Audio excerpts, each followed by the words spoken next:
नमस्कार, मैं हूं शुभम शंकरधर। इकोनॉमिकम के ताजा संस्करण में आपका स्वागत है। इस इकोनॉमिकम में खास क्या है, अर्थात हर बार होता है, किस्सों के सिक्के हर बार होता है, आपके सवालों के जवाब हर बार होते हैं और हर बार होती है आपकी इनकम की बात।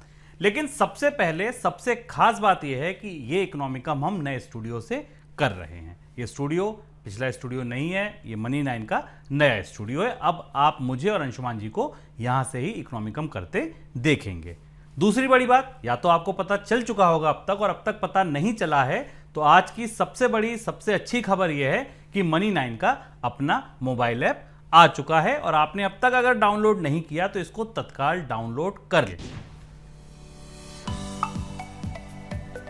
डाउनलोड करने का पूरा तरीका आपकी स्क्रीन पर दिखाया जा रहा है। 7 भाषाओं में सैकड़ों शोज, सैकड़ों वीडियोस इसमें अपलोड हो चुके हैं। मनी 9 की पूरी टीम बीते कई महीनों से इस पर काम कर रही थी और आपके मन में पैसे से जुड़ा कोई भी सवाल हो, चाहे कर्ज से जुड़ा हो, चाहे खर्च से जुड़ा हो, चाहे बचत से जुड़ा हो, चाहे निवेश से जुड़ा हो, शेयर बाजार से जुड़ा हो, प्रॉपर्टी से जुड़ा हो, या आप इतिहास जानना चाहते हो, बहुत एक्सक्लूसिव कंटेंट, ऐसा कंटेंट जो YouTube पर उपलब्ध नहीं है, आपको इस मोबाइल ऐप में मिलेगा। अब तक डाउनलोड नहीं किया तो आप डाउनलोड कर लीजिए। मेरे साथ स्टूडियो में मनी 9 के एडिटर अंशुमान तिवारी जी जुड़ गए हैं। सर, बहुत स्वागत है आपका। नए स्टूडियो में शो करते आपको कैसा लग रहा है सर? शुभम, नए स्टूडियो है, नया ऐप है, आप सारे दर्शकों का स्वागत है। हमारी पूरी टीम अपने इस नए प्रयोग को लेकर, नए स्टूडियो को लेकर, नए मोबाइल ऐप को लेकर उत्साहित है। जैसा शुभम ने आपको बताया, हमारा प्रयास ये है कि हम आपको वीडियो की भाषा में, जो भाषा सबसे लोकप्रिय भाषा है, जो जिस भाषा के लिए आपको कोई भाषा आना उतना ज़रूरी नहीं है जितना कि सूचना और संचार ज़रूरी है, उसमें हम आपके सामने भारत का पहला मल्टीलिंगुअल बहुभाषी OTT ऐप लेकर आए हैं, जिसमें आपके बचत से, आपकी खपत से, खर्च से, ज़िंदगी से जुड़े जितने भी सवाल आपके दिमाग में आ सकते हैं, उन सब पर एक शो उपलब्ध है। उस शो को देखें। कई सारे वीडियोस हैं, असंख्य वीडियोस हैं उसमें, जिनको आप बार बार देख सकते हैं और अपनी वित्तीय जानकारी को बेहतर कर सकते हैं। मनी 9 का यह ऐप आपको वित्तीय फैसले लेने में सक्षम करेगा और आपकी वित्तीय आज़ादी को मजबूत करने में और बढ़ाने में आपकी मदद करेगा। इस ऐप के लॉन्च के साथ, इस ऐप की सूचना के साथ हम आज के इकोनॉमिकम की शुरुआत करते हैं। बिल्कुल। और इस हफ्ते के अर्थात पे मैं अंशुमान जी से चर्चा करूं, पूछूं कि इस बार अर्थात क्या लिखा है, क्या शीर्षक है, उससे पहले आपको बता दूं इकोनॉमिकम में खास क्या होगा। तो सबसे पहले हर बार की तरह बात होगी अर्थात की, उसके बाद आपके सवालों के जवाब होंगे, उसके बाद इनकम वाले सेगमेंट में आज कुछ बहुत खास है। आज हम आपको अपने मनी 9 की ऐप के एक खास शो के बारे में बताएंगे। क्यों वो शो बनाया गया, उसका नाम इतना अच्छा क्यों है, क्यों उसके नाम के पीछे की थ्योरी क्या है, क्यों हमने उसका ये नाम रखा और उसमें किस तरीके का कंटेंट आपको मिलेगा। चलते चलते अंशुमान जी से जानेंगे कि किस्सों के सिक्के की कहानी क्या है। इस बार उन्होंने इतिहास का कौन सा किस्सा आपके लिए पिरोया है किस्सों के सिक्के में। सर, सबसे पहले यही बताइए, आज के अर्थात का विषय क्या है, शीर्षक क्या है? शुभम, वापस इकोनॉमिकम और अर्थात पर लौटते हैं और हमारे सबके दिमाग में श्रीलंका का जो हाल हमने देखा, श्रीलंका की जो तबाही हमने देखी, श्रीलंका में कर्ज का जो संकट हमने देखा, उसके बाद भारत में लगभग ज़्यादातर लोगों के दिमाग में ये प्रश्न ज़रूर तैरता रहा है, उठता रहा है कि दुनिया के बाकी देशों का क्या होगा, उनके पास भी कर्ज है, भारत के कर्ज की क्या स्थिति है। भारत के कर्ज को लेकर, भारत की आर्थिक स्थिति को लेकर बहुत सारे सवाल, बहुत सारे प्रश्न हमारे दिमाग में तैर रहे हैं, जिन्हें हम श्रीलंका के संदर्भ में गहराई से समझना चाहते हैं, जो हमारे लिए जानना ज़रूरी है। तो आप इसे कह सकते हैं कि भारतीय कर्ज का लंका कांड है। आप अंदर उतर कर देखें कि भारत के कर्ज की परिस्थिति क्या है, हम कहाँ खड़े हुए हैं, कितने मजबूत हैं, कितने कमज़ोर हैं। आज हम जानने की कोशिश करेंगे कि भारत के कर्ज की परिस्थिति कितनी खतरनाक हो सकती है या है। बिल्कुल। तो कर्ज का लंका कांड, ये आज का शीर्षक है। ये शीर्षक काफ़ी रोचक है क्योंकि श्रीलंका चर्चा में है, कर्ज चर्चा में है, और IMF ने बताया है कि भारत में सरकारी कर्ज देश की GDP के बराबर पहुंच गया है।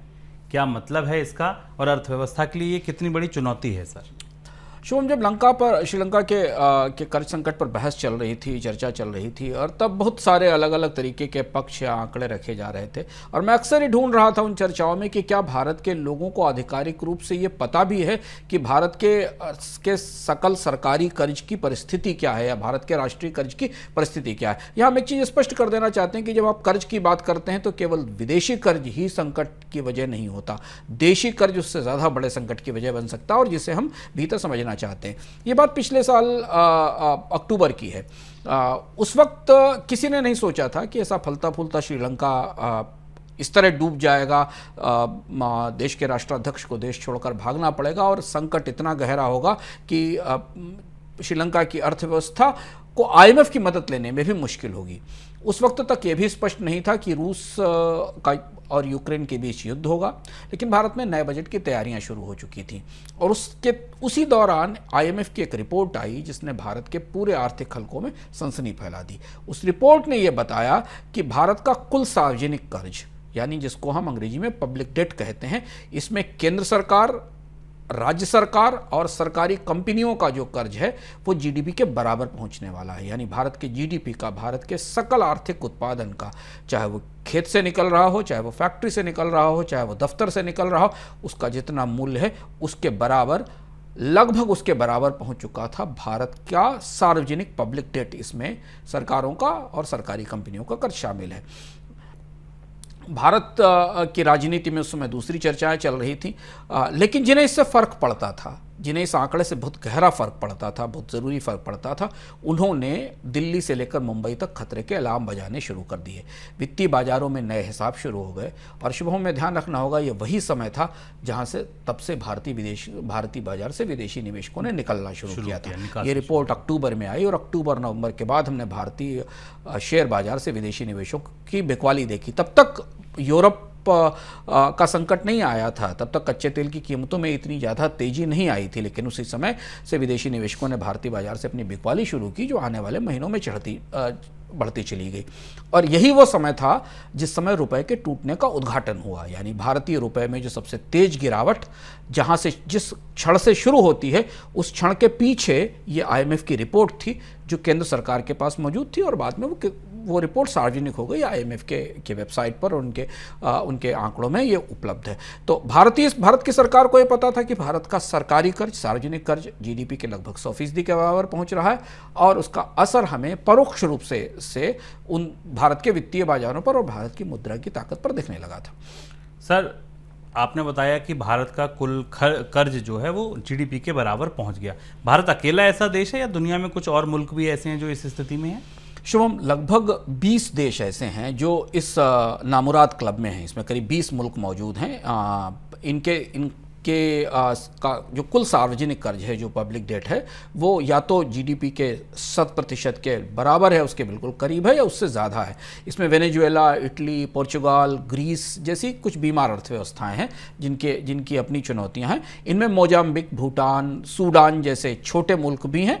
इसमें अमेरिका और जापान भी हैं। जापान गहरी मंदी में है, लंबे समय से उभरने की कोशिश कर रहा है, और अमेरिका के कर्ज का मामला थोड़ा पेचीदा है, क्योंकि अमेरिका का कर्ज, उसकी करेंसी डॉलर पूरी दुनिया की करेंसी है, फिएट करेंसी है, और इसलिए पूरी दुनिया के देश या कंपनियां जो भी सर्विसेज या उत्पाद बेचकर डॉलर कमाती हैं, उसे वापस उनका निवेश अमेरिका के बॉन्ड्स में करती हैं। तो अमेरिका का कर्ज पब्लिक डेट की गणनाओं में एक अलग तरीके से देखा जाता है।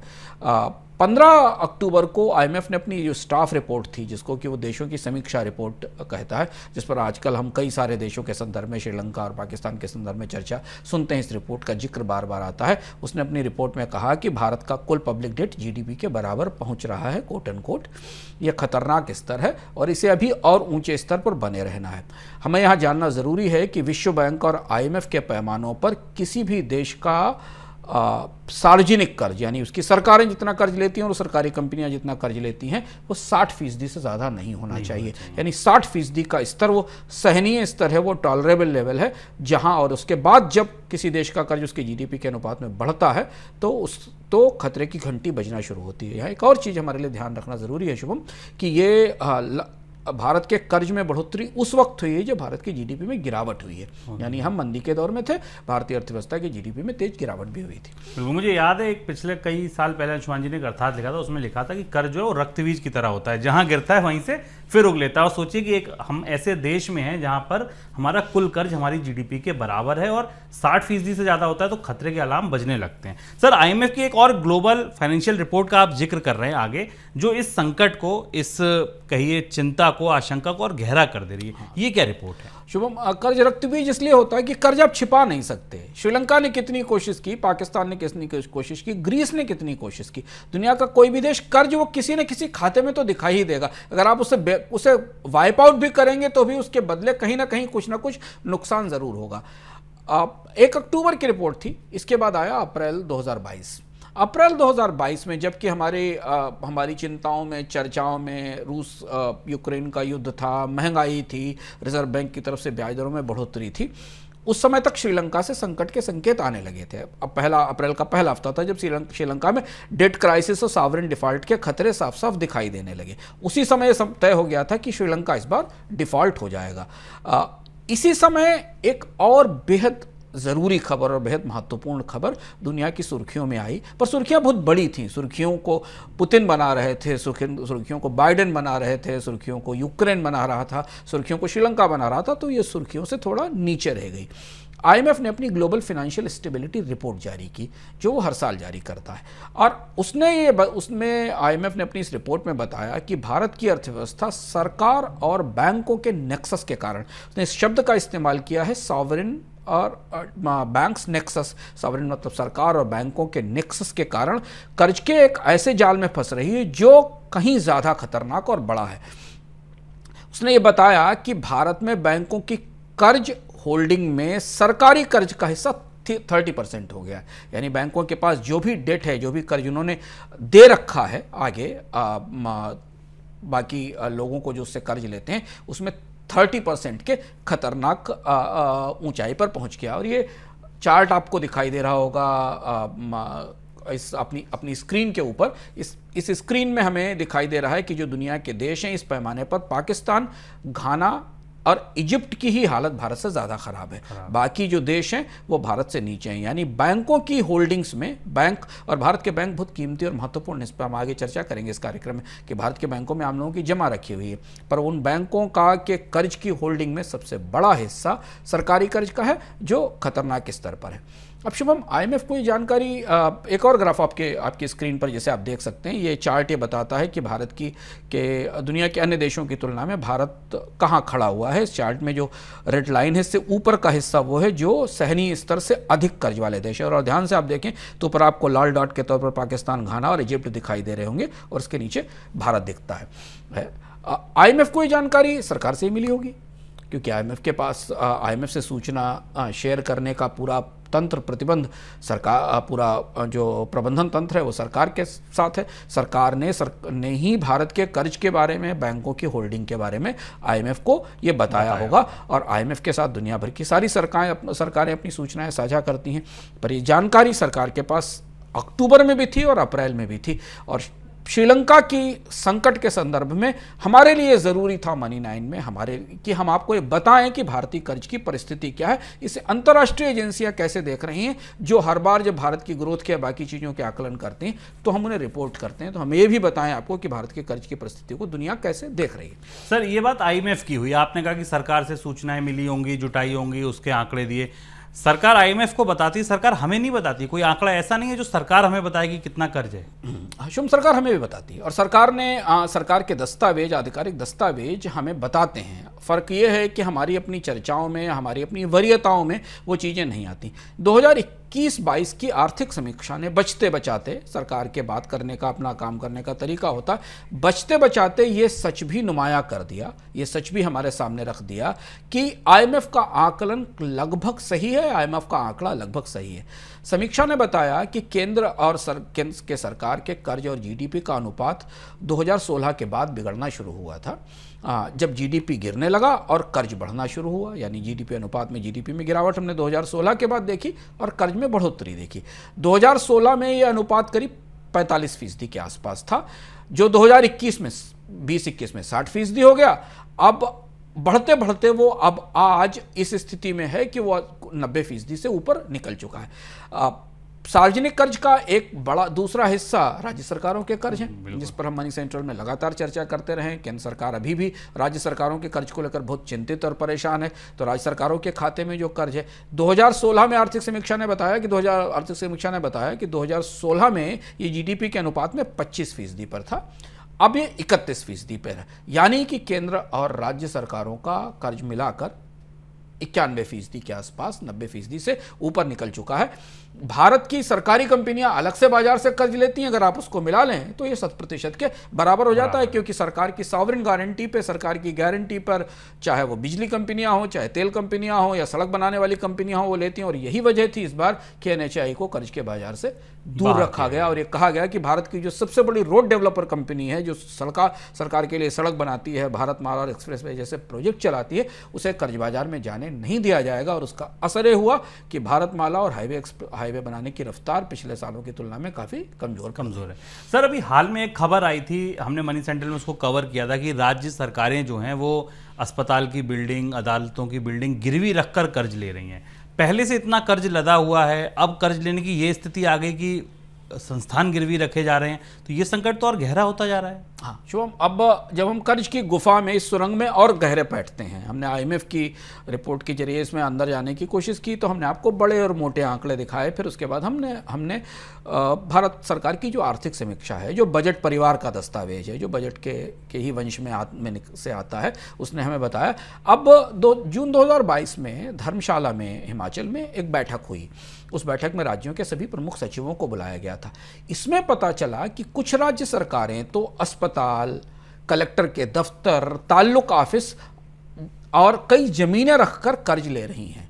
ये प्रतिष्ठान, ऐसे प्रतिष्ठानों के नाम पर कर्ज लिया जा रहा है शुभम, जिनके पास कोई अपनी कमाई नहीं है, जिनके पास कोई रेवेन्यू सोर्सेज नहीं है, जो सिर्फ सरकार की मदद पर चलने वाले संस्थान हैं। इसके लिए राज्य सरकारें अपनी गारंटी दे रही हैं उस कर्ज के बदले, या भविष्य में राजस्व आएगा ऐसा वादा करके बैंकों को उनसे कर्ज लेने की कोशिश कर रही हैं। आमतौर पर सरकारें कर्ज छिपाने के लिए और घाटे के आंकड़ों को छिपाती हैं, जिसमें कि कर्ज छिप जाते हैं, और इसलिए इन बजट के बाहर से कर्ज लिए जाते हैं, जिन्हें ऑफ बजट बारोइंग कहते हैं। केंद्र सरकार ने ऑफ बजट बारोइंग की थी, इससे पहले उस पर काफ़ी प्रतिक्रिया हुई थी। केंद्र सरकार के बजट प्रबंधन को बहुत सारी आलोचनाओं का सामना करना पड़ा था, और उसके बाद केंद्र सरकार से तो ऑफ बजट बारोइंग रुक गई। लेकिन अब केंद्र सरकार ने राज्य सरकारों के ऑफ बजट बारोइंग पर चिंता जाहिर करनी शुरू की है, और लगातार केंद्र सरकार की तरफ से राज्यों को इस बात की चेतावनी दी जा रही है कि वो बजट से बाहर कोई बारोइंग ना करें। यानी जो कर्ज आपको दिखाती हैं अपने बजट में, वो वास्तविक कर्ज नहीं होता, कर्ज उससे कहीं और ज्यादा होता है, जो बजट के आंकड़ों में, दस्तावेजों में नहीं दिखता। यहां क्रिसिल की एक रिपोर्ट हमें बताती है शुभम कि वित्त वर्ष 2022 में राज्यों की ऑफ बजट बारोइंग, यानी बजट में जो कर्ज और राजकोषीय घाटे का आंकड़ा हमें बताया जाता है, उससे अलग, अगर उसे जोड़ लिया जाए तो कर्ज बहुत ज़्यादा बढ़ जाता है। वो 7.9 लाख करोड़ रुपए पर पहुंच गई है, जो 10 साल का सबसे ऊंचा स्तर है, और जीडीपी के अनुपात में करीब 4.5%, 4.5% के आसपास है। अब इधर आप देखो, इस साल तो 2022-23 में केंद्र सरकार लगभग उतना ही कर्ज लेगी जितना उसने पिछले साल लिया था, 12 लाख करोड़ रुपए, जब कोविड की महामारी का दौर था, लॉकडाउन का दौर था। अब दिक्कत यह है कि नया कर्ज महंगा होगा, क्योंकि ब्याज दरों में बड़ी बढ़ोतरी हो चुकी है, और एक बड़ा राउंड ब्याज दरों में बढ़ोतरी का भी और आने वाला है महंगाई को रोकने के लिए। एक और बड़ी महत्वपूर्ण बात केंद्र सरकार के कर्ज को लेकर आर्थिक समीक्षा ने हमें बताई, जो आईएमएफ की रिपोर्ट में नहीं थी। आईएमएफ की रिपोर्ट में आर्थिक समीक्षा ने बताई, और यह बहुत चिंता की बात है, कि भारत सरकार का, केंद्र सरकार का 70% कर्ज लॉन्ग टर्म है ही नहीं, यानी छोटी अवधि का है, 10 साल का शॉर्ट टर्म का कर्ज है।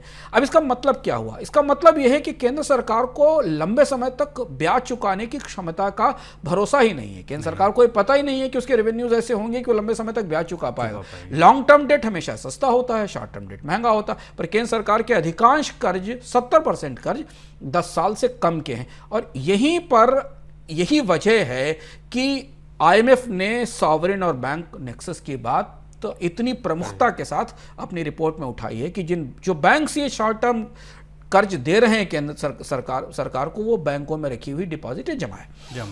सर, कर्ज ले तो लिए, लेकिन लिए हैं तो उतारने भी तो होंगे, उसकी क्या व्यवस्था सरकारें कर रही हैं, उसकी क्या व्यवस्था है? हाँ, कर्ज को लेकर शुभम सबसे बड़ी चुनौती नेक्स्ट फाइनेंशियल ईयर से अगले वित्त वर्ष से शुरू होगी। वित्त मंत्रालय एक क्वार्टरली डेट रिपोर्ट जारी करता है, जो रिपोर्ट ये बताती है कि अगले साल 2023 में जो आंकड़े हैं उस हिसाब से करीब 4.21 लाख करोड़ रुपए के कर्ज चुकाने होंगे। ये कर्ज भारत सरकार के सर पर खड़ा होगा, जिसे चुकाना होगा। यानी ये जो ट्रेजरी बिल्स हैं, जो सरकार ने कर्ज की हुंडियाँ या ट्रेजरी बिल जारी करते हैं, वो मेच्योर हो जाएंगे। इन्हें चुकाने के लिए नकदी की ज़रूरत होगी, कैश की ज़रूरत होगी, रेवेन्यूज़ की ज़रूरत होगी। और ये भारी देनदारी केवल एक साल नहीं आने वाली है शुभम। 2023 से 2028 के बीच सामान्य कर्ज की सर्विसिंग से 4 गुना ज़्यादा कर्ज भारत सरकार को सर्विस करना होगा 2023 से 2028 के बीच में। यानी अगर हर साल भारत सरकार अपने पुराने लिए हुए कर्ज में से 100 रुपए का कर्ज चुकाती है, तो अगले 4 सालों में उसे 400 रुपए का कर्ज चुकाना होगा। अब सरकार कितनी भी ताकतवर हो, महाशक्तिशाली हो, संप्रभु हो, पर नया पुराना कर्ज चुकाने के लिए नया कर्ज लेने की एक सीमा है, उससे अधिक आप नहीं ले सकते। और जब जीडीपी के 100% के बराबर कर्ज पहले ही पहुंच चुका है, क्योंकि नया कर्ज अगर आप लेते हैं तो नया ब्याज भी सर पर आता है, जो किसी के लिए भी स्वाभाविक है। उसी क्रेडिट मार्केट में सरकार मौजूद है। केवल सरकार को बाकी लोगों की तुलना में आसानी से कर्ज इसलिए मिल जाता है क्योंकि सरकार के पास एक सॉवरेन गारंटी होती है, क्योंकि वो सर्वशक्तिशाली संप्रभु सरकार है। तो यानी सरकार का कर्ज हमारा मर्ज है। इस नए कर्ज के लिए और इसे चुकाने के लिए हम नए टैक्स के दायरे में जाएंगे। हमारे हाकिम तब कर चुकाएंगे जब हम ज़्यादा टैक्स चुकाएंगे। इसलिए हमने महंगाई के बीचों बीच केंद्र और राज्य सरकारों के बीच जरूरी चीज़ों पर टैक्स बढ़ाने पर सहमति देखी। राजनीति कहीं भी हो, लेकिन ज़रूरी चीज़ों पर महंगाई के बीचों बीच हमने टैक्स बढ़ाने की मजबूरी देखी, और मजबूरी आने वाले समय में बढ़ती जाने वाली है। भारत में सरकारें अक्सर ये समझाने की कोशिश करती हैं, जब हमने श्रीलंका के संदर्भ में शुभम चर्चा की, तो अक्सर ये कहा जाता है कि सब संकट तो विदेशी कर्ज से आता है, हमारे पास तो कोई संप्रभु कर्ज है ही नहीं, हमारे पास तो कोई सॉवरेन डेट है ही नहीं, हम तो दुनिया के बाजारों से श्रीलंका की तरह कर्ज लेकर नहीं आए, हम तो पाकिस्तान के लिए की तरह IMF से कर्ज लेकर नहीं आए, हम तो ग्रीस नहीं है जिसने कि अंतर्राष्ट्रीय बाजार से कर्ज लिया और वो डूब गया। देशी कर्ज अपना है, हमने कर्ज लिया है, हमारे अपने बैंक हैं, हम इसको संभाल लेंगे।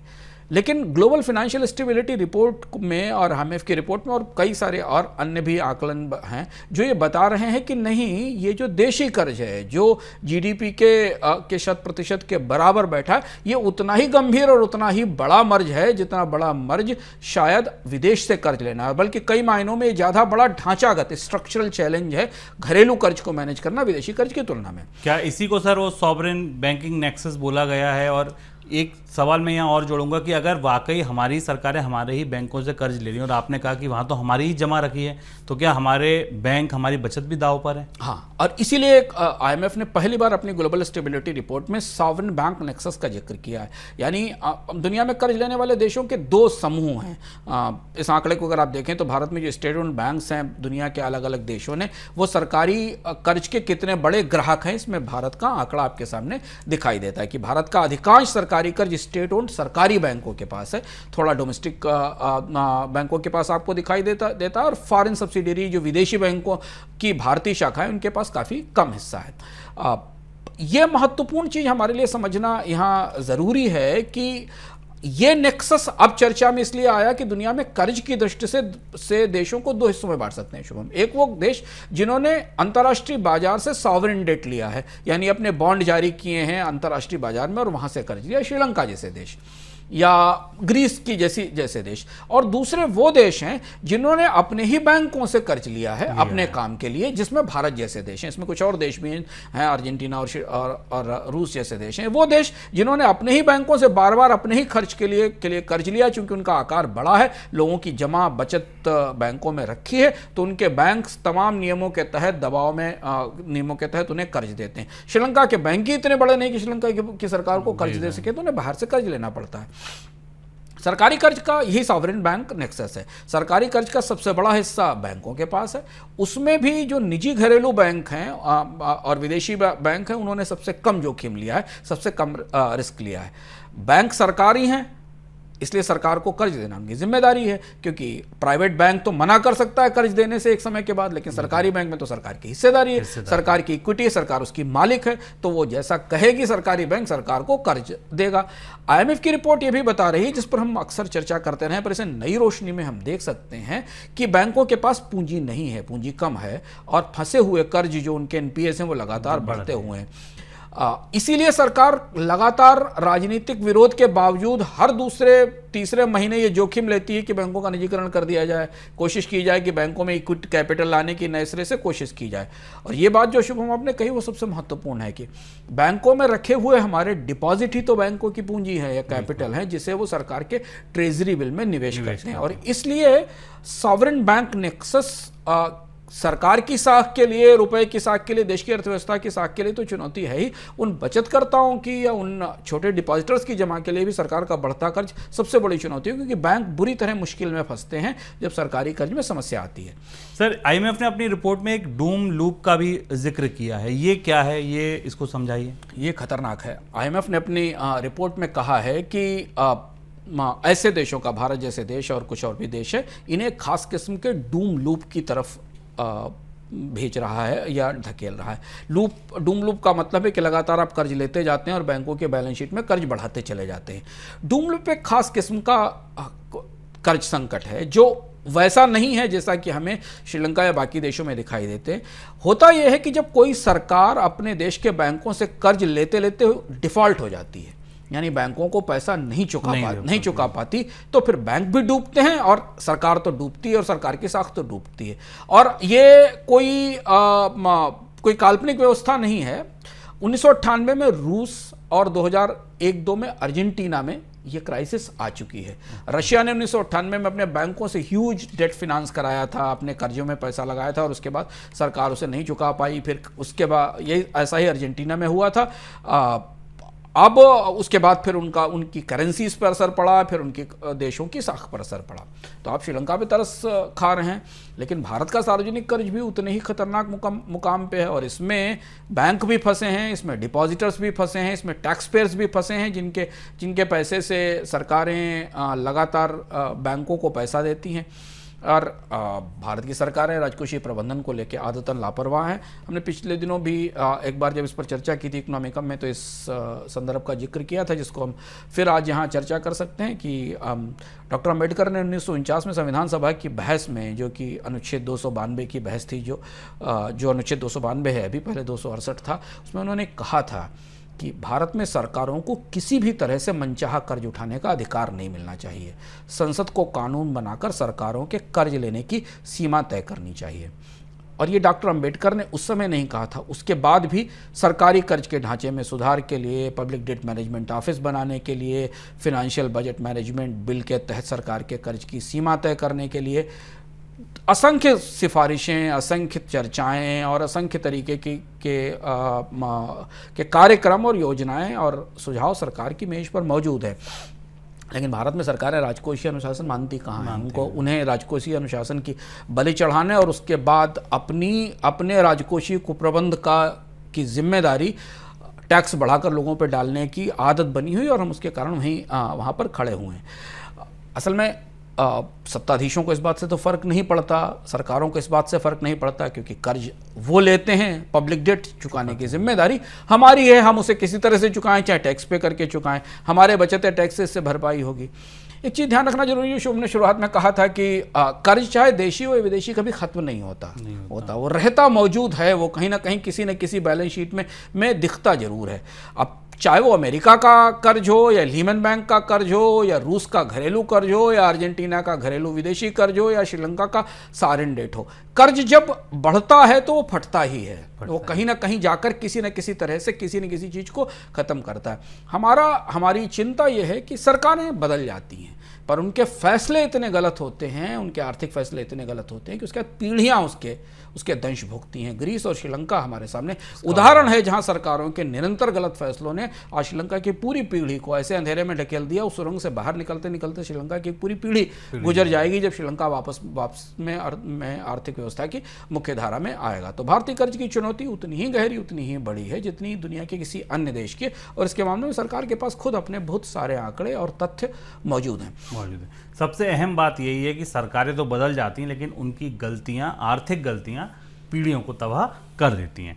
ये था हमारा इस हफ्ते का अर्थात। अब बात आपके सवालों की और अंशुमान सर के जवाबों की। सर, पहला सवाल शिल्पी अग्रवाल का है। वो ये जानना चाहती हैं कि फॉरेक्स रिजर्व और जो सरकार की देनदारियां हैं विदेशी, उनकी रोशनी में अगर देखें तो वो कितना है, पर्याप्त है या यहाँ कोई चिंता है? भारत के आपने पिछले शायद जो डॉलर पर चर्चा की थी अपने इकोनॉमिका में, अर्थात पे हमने बताया था कि भारत की विदेशी देनदारियों में जो शॉर्ट टर्म देनदारियां हैं, जिनमें कि शॉर्ट टर्म बोरोइंग्स हैं जो भारत की कंपनियां लेती हैं। सरकार तो शॉर्ट टर्म बोरोइंग अंतर्राष्ट्रीय बाजार से नहीं करती, और इसके अलावा भारत के पूंजी बाजार में जो निवेश है वो भी डेट की कैटेगरी में ही आता है कर्ज की कैटेगरी में आता है। उसकी देनदारी है, लेकिन ऐसा रिस्क नहीं है कि वो तात्कालिक तौर पर तुरंत वापस चुकाना होगा या उसे निकालना होगा। पर आधिकारिक रूप से जब भी सरकार के किसी देश के मौद्रिक व्यवस्था की या विदेशी मुद्रा भंडार की ताकत की गणना करनी होती तो उसमें देखा जाता है कि इस सारे शॉर्ट टर्म डेट को निकालकर कितना शुद्ध विदेशी मुद्रा भंडार बचता है जिसका इस्तेमाल हम आने वाले समय में आयात से कर सकते हैं। तो फॉरेन डेट के लेवल पर उतनी बड़ी चुनौती मुझे नहीं दिखाई देती, क्योंकि उसमें बहुत बड़ी वसूली आने वाले समय में नहीं होने वाली। चुनौती भारतीय बाजार से निकलते हुए विदेशी निवेशकों की, जो 5-6.5 बिलियन डॉलर हर साल हर महीने निकाल कर ले जा रहे हैं। चुनौती ये है कि भारत को आयात पर पहले से की तुलना में रिकॉर्ड पैसा खर्च करना पड़ रहा है। देखिए, हमने जून का आंकड़ा देखा, रिकॉर्ड ट्रेड डेफिसिट है हमारे पास, इंपोर्ट्स रिकॉर्ड लेवल के ऊपर है। ये बड़ी चुनौती है। विदेशी मुद्रा का प्रवाह बाजार में अगर बना रहे तो रुपए की कमजोरी और मजबूती से बहुत बड़ा फर्क नहीं पड़ता। आपका विदेशी मुद्रा भंडार मजबूत होना चाहिए, उसमें पर्याप्त डॉलर होने चाहिए। दूसरा सवाल गौतम कैसर ये जानना चाहते हैं कि भारत के प्रॉपर्टी बाजार में क्या कोई बबल जैसी स्थिति तो नहीं है? भारत के प्रॉपर्टी बाजार में तो भी डिमांड ही नहीं है। भारत के प्रॉपर्टी बाजार की चुनौती कुछ कॉम्प्लेक्स हैं, जटिल हैं, और यहाँ हम रेफर करेंगे कि आप मनी9 का ऐप डाउनलोड करें और हमारा शो मकान दुकान ज़रूर देखें, क्योंकि वहाँ आपको ये पता चलेगा कि भारत के प्रॉपर्टी बाजार में क्या हो रहा है, और ऐसी सब चीज़ें जो आपको कहीं किसी जगह जानने से प्रत्यक्ष रूप से नहीं मिलती, वहाँ आपको ये पता चलेगा। और वहाँ आपको आपके सवाल का जवाब मिलेगा कि भारत के प्रॉपर्टी बाजार में वापस थोड़ी थोड़ी डिमांड निकलना शुरू हुई है। कीमतों में बढ़ोतरी अभी बनी हुई है, क्योंकि भारतीय बाजार में प्रॉपर्टी बाजार में बबल जैसी परिस्थिति बनने के लिए पहले प्रॉपर्टी की बड़ी डिमांड ज़रूरी है। हमने एक दौर में भारत में प्रॉपर्टी की मांग बढ़ते देखी थी, लेकिन वो सारी कर्ज ड्रिवन मांग थी, उसके बाद डिमांड कम हुई, बहुत सारे लोग डिफ़ॉल्ट हुए। तो अभी तो प्रॉपर्टी बाजार भारत अंतर्राष्ट्रीय अगर आप उदाहरणों की से तुलना करें जापान से, यूरोप से, तो भारत का प्रॉपर्टी बाजार अभी छोटा है उस तुलना में। छोटा है, बिल्कुल। तो ये थे आपके सवालों के जवाब। सर, अब बात इनकम की। इनकम के सेक्शन में आज क्या खास है? इनकम के सेक्शन में आज मनी9 का ऐप खास है। मनी9 के ऐप में जैसा शुरुआत में शुभ हमने कहा, हमने आपको बताया कि हम मनी9 का ऐप आप डाउनलोड करें, और हमारी कोशिश ये है कि हम उन चीज़ों को आप तक लाने की कोशिश करें जो आपके अपने जेब से, आपकी अपनी ज़िंदगी से, आपकी अपनी वित्तीय बचत को प्रभावित करती हैं और आपको फैसले लेने में मदद करती हैं। और इसमें एक शो है जिसके बारे में आज बताएंगे, फिर अगले संस्करण में हम फिर किसी शो पर बात करेंगे, और वो शो है, उसका नाम है चैन की सांस। सर, इसका नाम ऐसा क्यों है, चैन की सांस? चैन की सांस खासतौर से सोचकर समझा गया नाम है। हमें शुभ दो तरीके के बचत करता है निवेशक दिखते हैं अपने सामने। एक वो लोग हैं जो रिस्क ले सकते हैं, जो शेयर बाजार में निवेश करते हैं, जो म्यूचुअल फंड में निवेश करते हैं, बाजार गिरता है तो उसका नुकसान सहते हैं, म्यूचुअल फंड में अगर रिटर्न कम होता है तो उसका नुकसान सहते हैं। छोटा हिस्सा है, 5-5.5% टोटल लोगों इन्वेस्टर्स आबादी में लोग स्टॉक मार्केट में पैसा लगाते हैं।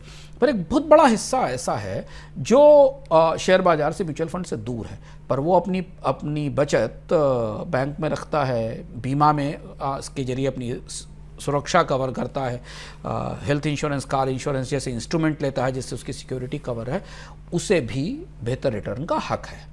उसे भी अच्छा रिटर्न मिलना चाहिए। ये वो निवेशक हैं जो अपने पैसे को लेकर बहुत ज़्यादा जोखिम नहीं लेना चाहते, पर वो अपने पैसे को लेकर चैन की सांस ज़रूर लेना चाहते हैं। वो जानना चाहते हैं कि वो कहाँ निवेश करें, कहाँ बचत करें, कैसे बचत करें, और उनके आसपास की असंख्य खबरों की दुनिया में ऐसा क्या हो रहा है जो उनकी बचत को सीधे प्रभावित करता है, वो कैसे अपने वित्तीय फैसले सही ले सकें। इस शो का नाम चैन की सांस है और ये आपको मनी सेंट्रल के ऐप पर मिलेगा। यहाँ बहुत सारी और भी कई दिलचस्प चीज़ें मिलेंगी। शुभम एक दो चीज़ों के बारे में आपको जिक्र करेंगे कि चैन के सांस में हम आपको बताते क्या क्या है। बिल्कुल, हफ्ते में 3 दिन आएगा। पहली तो ये ज़रूरी बात है कि हफ्ते में 3 दिन आपको ये शो हमारे मोबाइल ऐप पर मिलेगा। इस शो में सबसे ज़्यादा बारीक चीज़ जो है, वो समझने वाली बात जो है वो ये है कि ये आपके बचत, आपके खर्च, आपकी खपत, इससे जुड़ा जो हिस्सा, ऐसा हिस्सा है जिसके बारे में बिना जोखिम के आप अच्छा रिटर्न पा सकें, बहुत सोच समझ के विचार करके आप खर्च कहाँ कर सकें, आप निवेश कहाँ कर सकें।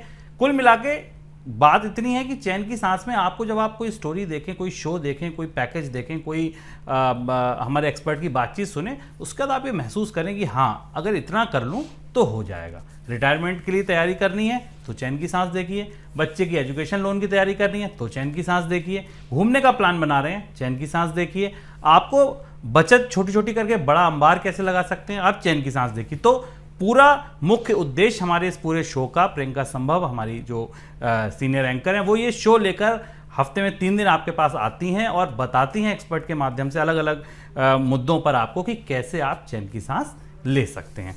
सर, अब चलते चलते बस किस्सों के सिक्के से और पर्दा हटा दीजिए। इस बार किस्सों के सिक्के में हम आपको एक और ऐसे शासक की कहानी सुनाना चाहते हैं जो लगभग गोटबाया राजपक्षे जैसा है, जिसने अपने देश की फलती फूलती अर्थव्यवस्था को तबाह कर दिया और पूरा देश गहरे संकट में चला गया और अंततः वो देश छोड़कर भाग गया। पर कहानी ये नहीं है, हो सकता आप अंदाज कर रहे हो कि हम किसकी बात कर रहे हैं। बहुत पुराना लंबा किस्सा नहीं है, एशिया से ही भागे हुए एक शासक का किस्सा है जिसकी भ्रष्टाचार की कथाएं बाद में दुनिया में दंत कथाएं बन गई।